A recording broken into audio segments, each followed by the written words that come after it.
Good afternoon to everyone and welcome back to my channel, and it's me again, ang inyong chismosong ka-Aldab Vlogger. Gusto ko muna ulit magpasalamat sa inyong lahat sa mga walang sawa na tumatangkilik na nanonood, sumusuport at sumusubaybay ng mga content ko here on my YouTube channel. So wag ninyong babaktawan o lalaktawan tong ating content ngayong araw. I'm sure na hindi ninyo pagsisisihan na pinanood nyo ito mula umpisa hanggang hulihan. And syempre, wag na wag kayong mag-i-skip ng segment, okay? Buuin at tapusin nyo to. At guys, don't forget to spread our news for today, okay? This news is very interesting.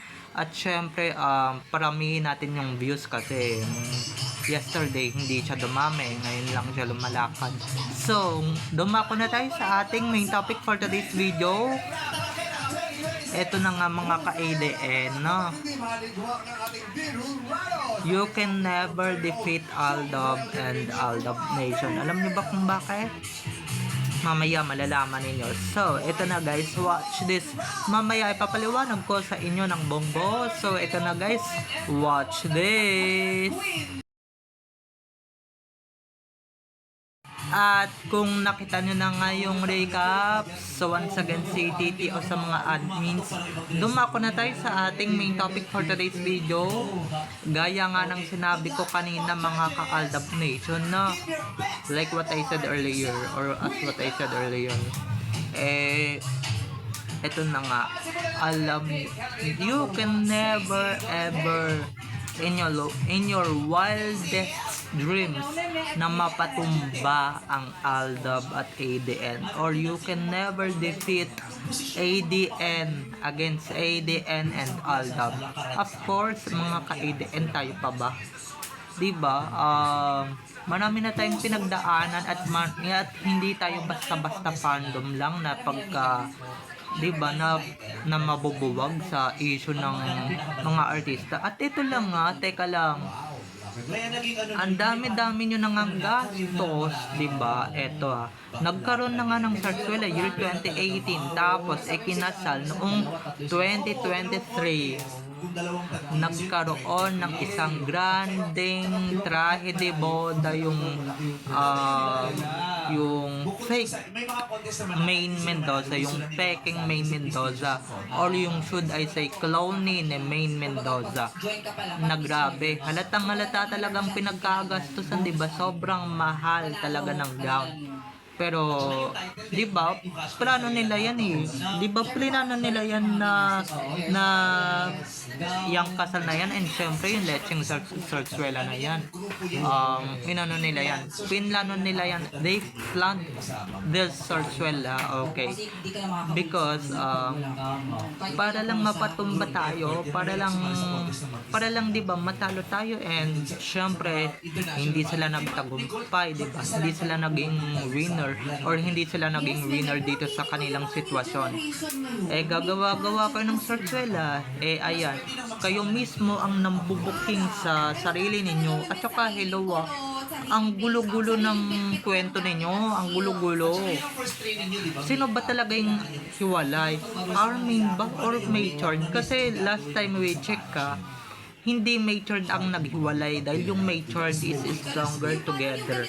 Hindi man natin sila nakikita on cam na sweet, and syempre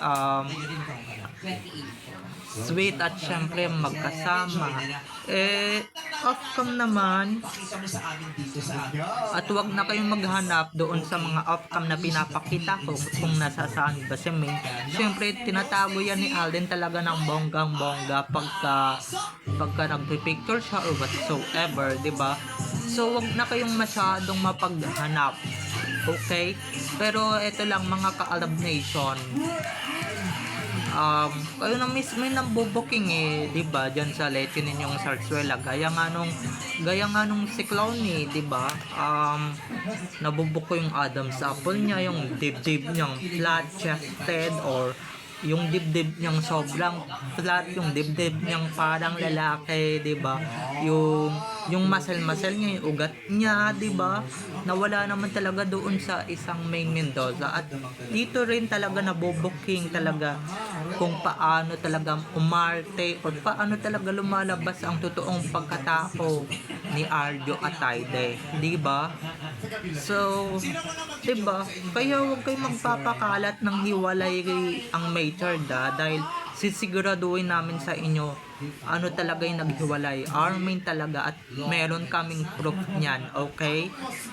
Kami talagang natural na namin talagang ipagyabang na talagang hiwalay na yung Major. Yung anong tawag dito, yung Armin, 'di ba? Syempre may mga proof at evidences tayo, mga ka-Aldab Nation, na talagang hiwalay na sila, 'di ba? At never na talaga silang nagsasama. So, 'di ba?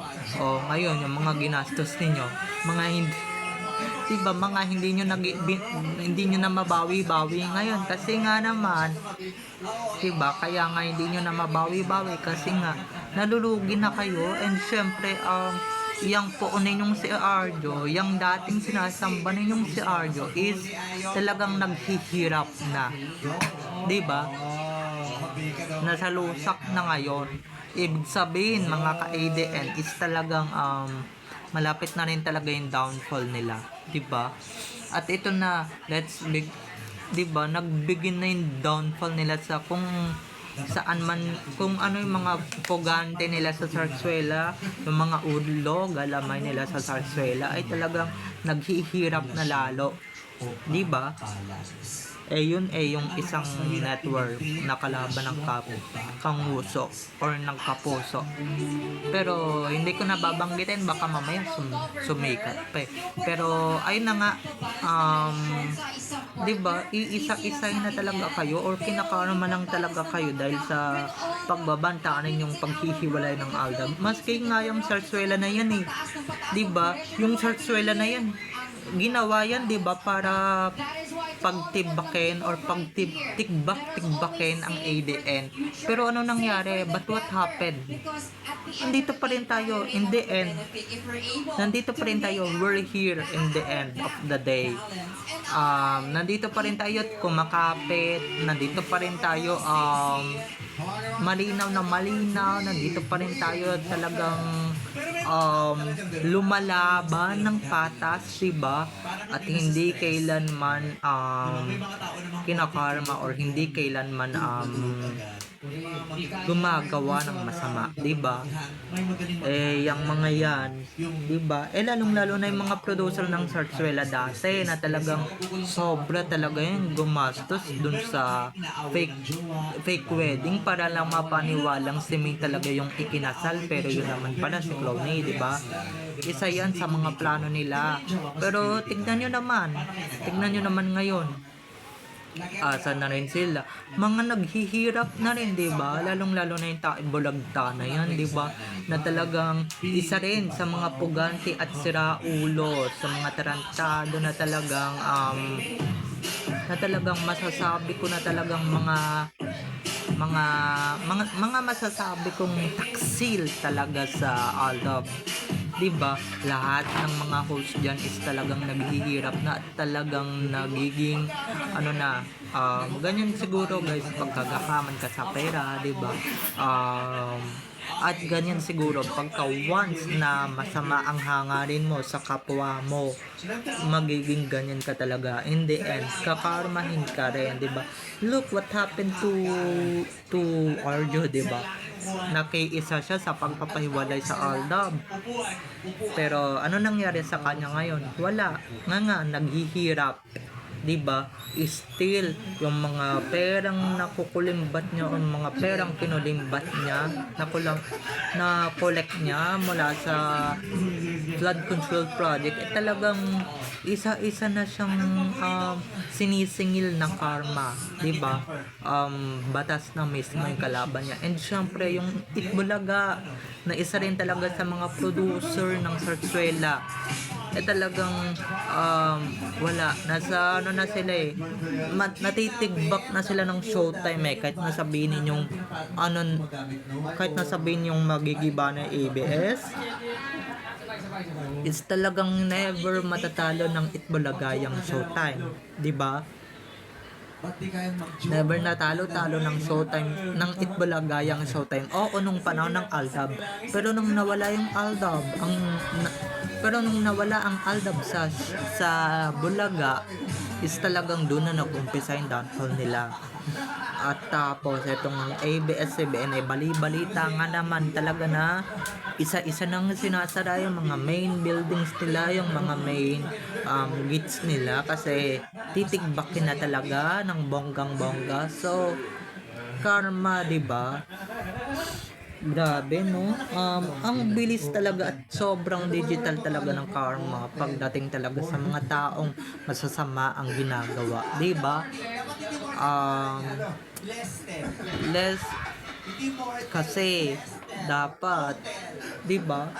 So ayan, yung mga tumulong yan, yung mga pugante talagang nakiisa sa mga pagpapigwalay dyan sa Aldab. Huwag ninyong sabihin na solo career, pinaghiwalay talaga nila yan para sa kanilang sariling hangarin, hindi dahil sa not because of change career or solo career, di ba? Not of that, mga ka-ADN, not of that issue, okay? Hindi yan issue, not is the issue is, pero yung issue dito is yung ano, yung sasadyain talaga nilang banggain yung Aldab, pati yung Aldab Nation. Oo, pagpalagay na natin, yung Aldab nagtagumpay kayo dahil nga napaghiwalay ninyo on cam, diba, as a love team. Pero teka lang, dalawa i-demolish nyo, diba? Aldab at Aldab Nation. Hindi natin sinabing Aldab lang. Aldab Nation din, diba? Pero ano nangyari? Imbis na matigbak, nandito pa rin kami, standing in front of you, lahat tayo, 'di ba? Lahat ng mga vloggers, gaya ko, gaya ng mga influencers, ng mga vloggers, 'di ba? 'Di ba? Kahit nakailang milyones kaya sila sa off-plan demolition diyan sa Aldab Nation, 'di ba? Nakailan silang million yun, or hindi nga millions billions pero nasa na yung mga millions at billions ninyo? Nagastos nyo na pero wala pa rin nangyayari, di ba? Lahat na ginawa ninyo kahit napalpak, oo, di ba? Kayo din talaga ang gumagawa ng ikabubok ninyo, di ba? Yung kasabihan na pagka gumawa ka ng kagaguhan, ikaw rin or sarili mo rin talaga ang magboboking sa'yo, di ba? Gaya nga ng mga ginagawa ng mga eng na sarsulista dito sa SOCMED. Diyos ko, I remember those editors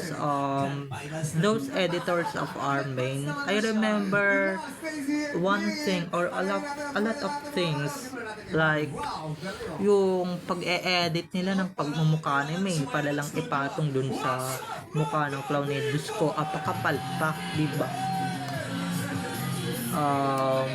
Hindi man lang pinalakihan man lang ng bahagya yung mata, dahil kilala naman natin yung natural na main Mendoza or totoong main Mendoza, diba? Na talagang malaki yung mata, napakaganda, diba? At saka dapat soften nyo na muna yung balat nung baklang main Mendoza. Pustahan na, nagpabelo pa yan, nagparitoke pa yan kay Belo, pero ano nangyari? Naging Bride of Chucky yung labanan dito, diba? Yung Bride of Chucky, guys, kung di kayo familiar, yan yung pumapatay na manika, ha? Yun yung kamukha ni Clowny aka Main Mendoza, diba? At grabe grabe pa talaga. Yung mayat maya nasa abroad sila, 'di ba? Kunwari solo lang ni Main, tapos nandiyan din si Arjo, pero biglang nandun si Arjo, pero yun naman pala si Chamito. I remember that, 'di ba? We remember that instances, or we remember that issue before. But mga ka-ADN, let's move on, 'di ba? Karma handle that that that S, okay? Alam nyo na yun kung ano yun. But mga ka-ADN, di ba? Imbis na tayo mabawag, nagkanya-kanya na lang sila. Total, di ba? Total di nyo naman talaga kaya mapagtumba yung ADN at yung buong Aldab Nation. Kayo yung natumba, di ba? Imbis na kami malaglag at matumba, kayo yung natumba, kayo yung nalaglag, di ba? Kumbaga di ba mga ka-ADN, kayo yung nalaglag, sila yung nalaglag, sila yung nagsasuffer, imbis na tayo, di ba? Tayo, nandito pa rin tayo, naglalakad, nagba-vlog, 'di ba? Nag-e-enjoy habang sila patuloy na gumagawa ng issue kahit fake news.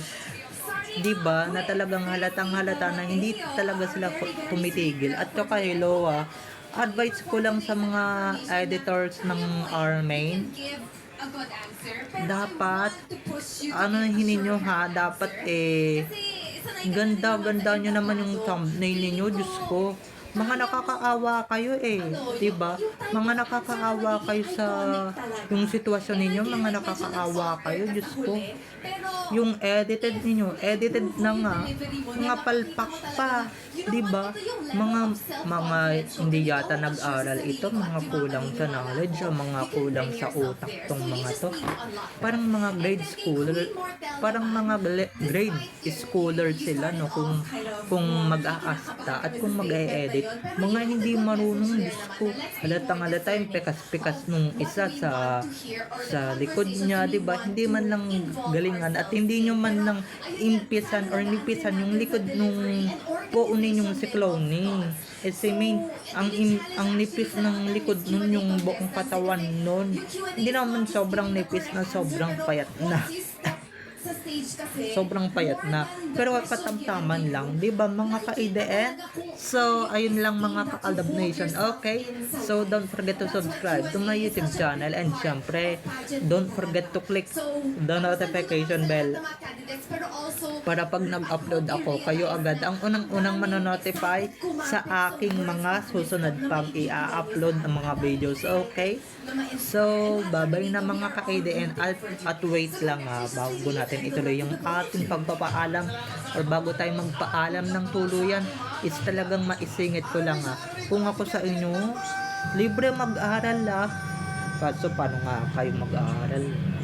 Maski nga editing hindi nyo maalam, or kaya 'di ba mag-invest kayo ng mga ka-edit niyo, maski nga 'di ba? At saka ito mabalik tayo sa karma ng Sarsuelang. Nasaan na yung pamilya ni Ganda na talagang isa rin talaga sa mga nambubugaw or binubugaw si Main Mendoza sa pamilya ni Arjo, 'di ba? Or isa sa mga kasapakat ng Sarsuela Group of Companies. Nasaan na 'yon? Naghihirap na rin. Maski si Toothpick na asawa ni Kurikopit, or asawa ng kapatid ni May na bayaw niya. Ano nangyari? 'Di ba? Nga. 'Di ba? Wala nang malamon. Palamunin na rin sa bahay nila. 'Di ba? Or parehas na rin talaga sila ng asawa niyang si Kurikopit, na talagang palamunin na rin sa kanilang bahay, at wala nang magastos, wala nang trabaho, 'di ba? Wala nang mahita kasi yung mga personal account ni Main Mendoza ay hindi na nila matitrace ng bonggang-bongga. At isa pa yung APT na pugante rin ng Sarsuela na dating nagmamay-ari ng Tae Bulagta.